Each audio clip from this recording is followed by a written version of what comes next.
SpaceX just bought AI coding startup Cursor for $60 billion. You heard that right. Elon Musk is spending tens of billions to supercharge his AI ambitions. And that is not even the wildest story today. Welcome to 5-Minute AI News for Wednesday, June 17th, 2026. We are unpacking OpenAI's massive cash burn, Google's new operating system, and the Pentagon handing over its homework to AI.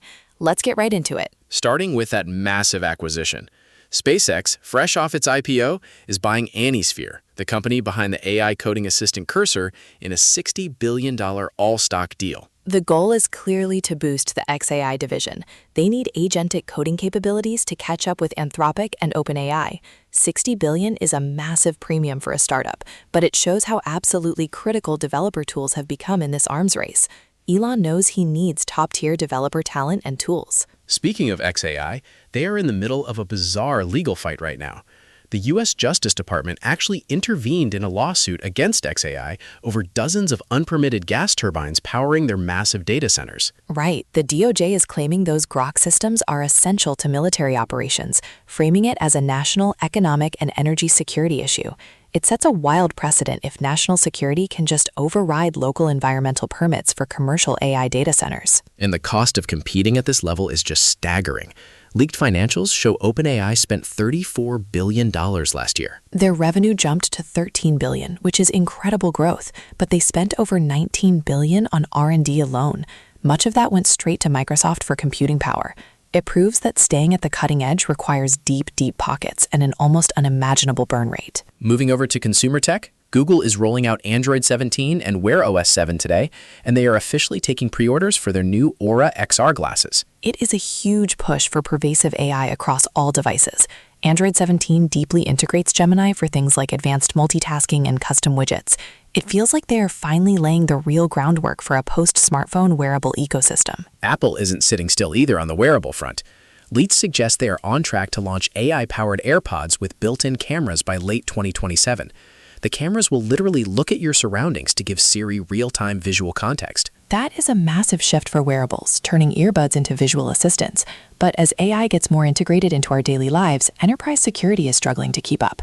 Microsoft just had to patch a critical maximum severity vulnerability in M365 Copilot. That bug was truly nasty.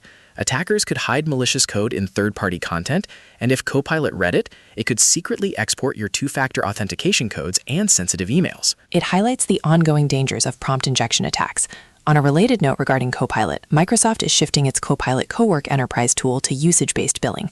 Flat-rate pricing just wasn't sustainable for them. They're even considering using a cheaper, fine-tuned model from Chinese startup DeepSeek to cut operational costs, especially since DeepSeek just secured a massive $7.4 billion funding round at a $50 billion valuation. Let's look at how AI is being perceived in the real world.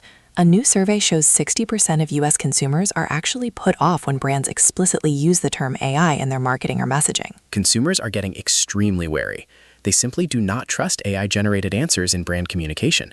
Companies really need to rethink how they talk about this technology to build trust instead of skepticism, because right now, the label is actively hurting them. The government definitely isn't shying away from the AI label, though.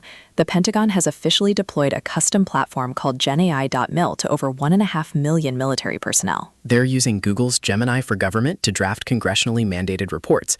What used to take 200 hours of manual staff time now takes 5 hours. The efficiency is undeniable, but handing sensitive government drafts to generative AI raises major accuracy and transparency questions. We also have to talk about AI agents talking to each other. Stack Overflow just launched a beta knowledge exchange platform specifically for AI coding agents, completely separate from human developers. Instead of humans asking questions, it's an API-first platform for AI agents to share solutions, so they don't have to keep relearning the same fixes. It is a fascinating concept. But as AI models learn and operate autonomously, evaluating them is vital.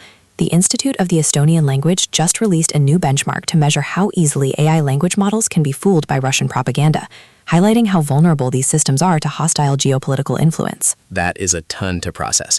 But that $60 billion SpaceX acquisition of Cursor is definitely the tectonic shift of the week. Developer tools are officially the most valuable real estate in the AI industry. We will definitely keep tracking how that deal impacts the broader market and OpenAI's next moves. If you found today's breakdown helpful, please like, subscribe, and leave us a 5-star review on Spotify and Apple Podcasts. It really helps the show grow and reach new listeners. Have a fantastic Wednesday, everyone.